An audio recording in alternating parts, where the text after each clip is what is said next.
Welcome to another Stompy 51 miniature adventure. Now, projectile vomiting doesn't often come up in my videos, but today we are going to be talking about some Oldhammer River Trolls. You see, ever since I was a little lad, listening to storyteller tapes, I always loved the idea of river trolls lurking beneath bridges to do all manner of unspeakable things to passing and unwary travellers. And so I was thrilled to bits when I saw that Michael Perry had brought river trolls into the Games Workshop fold with all their vomitous goodness, which I always thought shows quite a remarkable sculpting range, kind of like, a vocal range, given that I'm sure the Perry brothers are, largely historical sculptors. And here they are in the leaden flesh. I think it's very impressive how they've managed to give a sense through a physical miniature, a creature, of the depths in which they live. So all of these bits of kind of stringy hair are kind of redolent of, seaweed and things you sort of just see floating in the water when you're at the sea or by the side of a river. You've got scales, which look kind of fishy. A vague outbreak of some kind of pustules on the stomach, I guess nothing to do with anything, but shows these guys aren't on the side of good. The good are strangely never diseased, despite viruses and bacteria not really discerning, I suspect. Kind of horrible little dinosaur-like claws.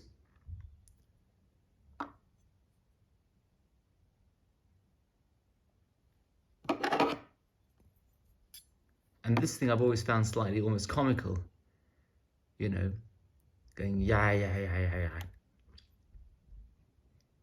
And it can't be a very good weapon because presumably the jawbone would just keep breaking off. But maybe he sort of strapped it together or got one of the little goblins to do so.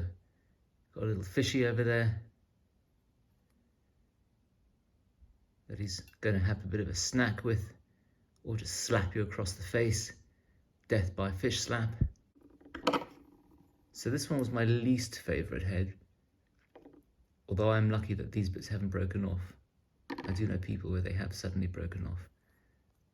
But that was one of the little bits of genius of the age. You could get quite a lot of variety, even with one body.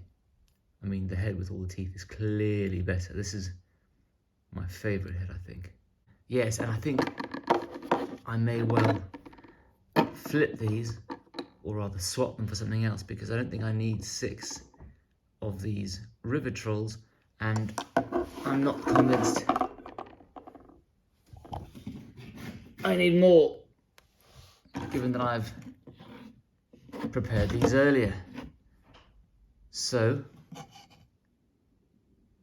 there you go, my favourite head on my favourite body. Kind of greyish blue for the scales. I suppose I could have gone some kind of silvery or golden tinge, but at the time I wasn't really able to. I mean, these are recently spruced up, so I painted these way back in Warhammer 7th edition, where the Orcs and Goblins used to lose every game,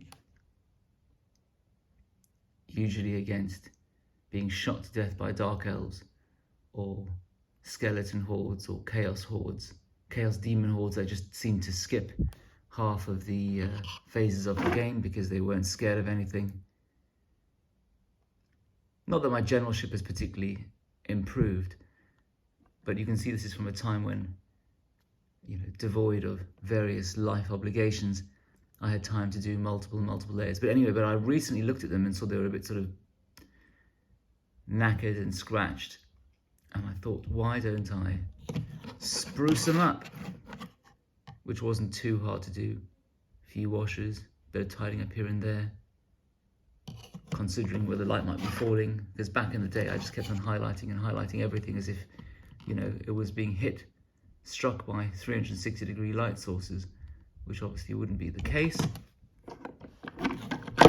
Oops. And it's exactly that kind of behavior that led to them needing to be spruced up in that way. I just love the teeth.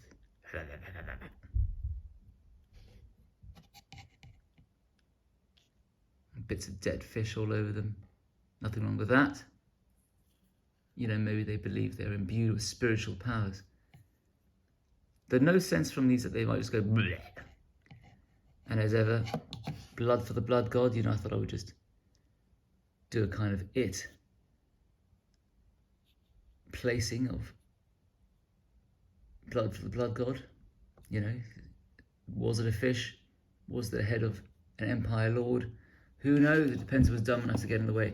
Now, these, I remember even back in the day buying second-hand, and the person who bought them hadn't placed them properly on the bases, which I always found quite annoying, because I'm quite a symmetrical kind of guy when it comes to basing. But you know what? It gives you a sense of movement, a sense of dynamism, and I don't think anyone would particularly comment. They look just fine. And then apropos of nothing, because we are kind of talking about an Orc and Goblin army, a while back I showed you some Kev Adams Orcs from various non-Games Workshop manufacturers, which I initially intended to get for a skirmish game, but when I realised that I had a fair few, I thought, hey ho, why don't I do a small Kings of War army with them? And so then, in my travels, I came across a few original Games Workshop Orcs, which must be from the very, very early 90s, or very, very late 80s. And I was initially quite excited to get them in focus.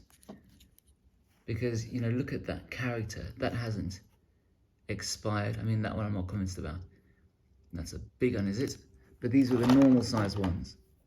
But then I looked at them and I thought, do they really go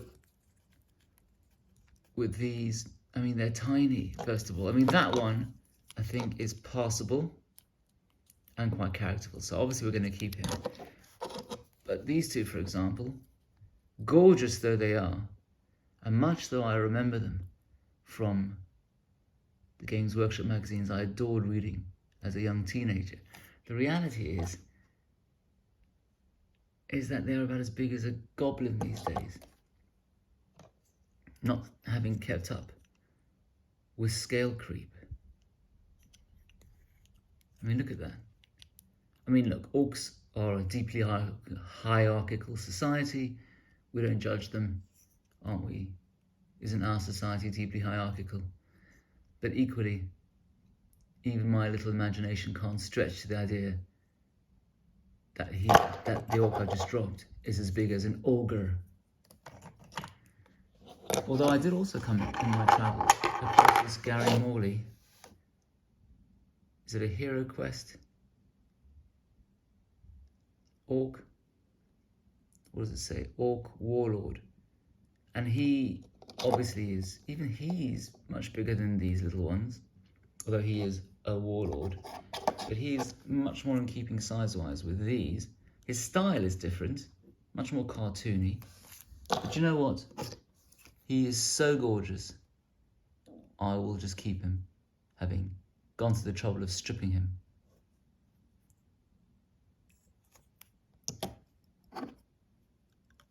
And he can be their boss.